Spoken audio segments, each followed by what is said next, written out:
आज तो नीतीश जी एक पंगु मुख्यमंत्री बन गए।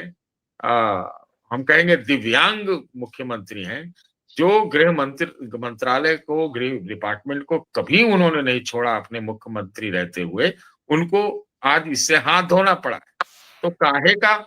अब तो उनके पास कोई कंट्रोल ऐसा लगता नहीं है। तो इसलिए मैंने कहा कि यह साधारण नतीजों की हमें आशंका थी कि इस ढंग से आएगा, जहां पर आप कोई भी एक भाजपा के खिलाफ एक अगर आप कोई एक कॉम्बिनेशन बनाना चाहते हैं, तो आज के डेट में कोई हमें उम्मीद नजर नहीं आती। कहेंगे आप कि नहीं, नंबर तो आता है, 120-22 आता है, लेकिन आरजेडी टूट सकती है, उसकी ही चर्चा आजकल चल रही है। आजकल राहुल गांधी को इतना निशाना बनाया जा रहा है, कांग्रेस के सिर्फ 6 जीते हैं। फिर आप जनता दल यू में जो भाजपा का प्रकोष्ठ है, क्या वो जनता दल यू को नहीं तोड़ सकता है? तो स्पीकर भी उनका, गृह मंत्री भी भाजपा का, और दिल्ली का कंट्रोल, तो खाली एक दिखाने वाला इंजन जो है वो नीतीश जी का रह गया है। तो ये असाधारण चुनाव था। और एसआईआर, इसमें असाधारण में इसको तो जरूर ही जोड़ना पड़ेगा ना कि एसआईआर जब जनवरी में मतदाता सूची या मार्च में निकल गया नया, जबकि इंटेंसिव रिवीजन का जो जितना मैं जानता हूं 2003 में चुनाव आयोग ने फैसला किया था कि अब इंटेंसिव रिवीजन की जरूरत नहीं है, सिर्फ समरी रिवीजन होगा।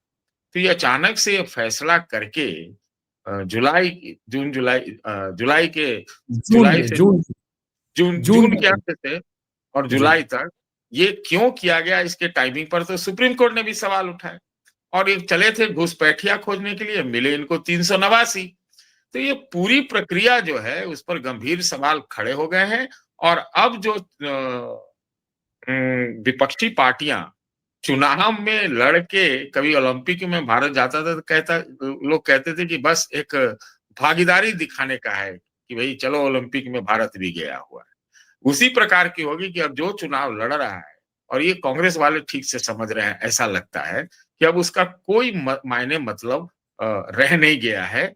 बहुत गंभीर सवाल खड़े हो गए हैं। मुझे आशंका है, मैं चुनाव आयोग क्या है, चुनाव आयोग पर इतने कालिख पोते गए हैं, हम थोड़ी पोत रहे हैं। जो जो फैक्ट्स आ रहे हैं वो कि उसके उसके जो जवाब नहीं आते, और वो कोई चीज को अनसुना कर दे रहा है, आधार को ही नहीं मानता था। फिर उसने सुप्रीम कोर्ट ने थोड़ा सा इंटरवेंशन किया तो आधार माने। अब उसमें वोट कब जोड़े गए, कब हटाए गए, किनके हटाए गए, फिर कब उसमें जोड़ दिए गए, ये जो पूरा जो चुनाव हुआ है उसमें तो ऐसा लग रहा है कि जैसे एक प्रायोजित मेला जैसा था। इतनी ट्रेनें कब चली भाई, इतनी ट्रेनें बाहर बाहर पता नहीं कहां कहां से चली, कुछ तो पता ही नहीं चला।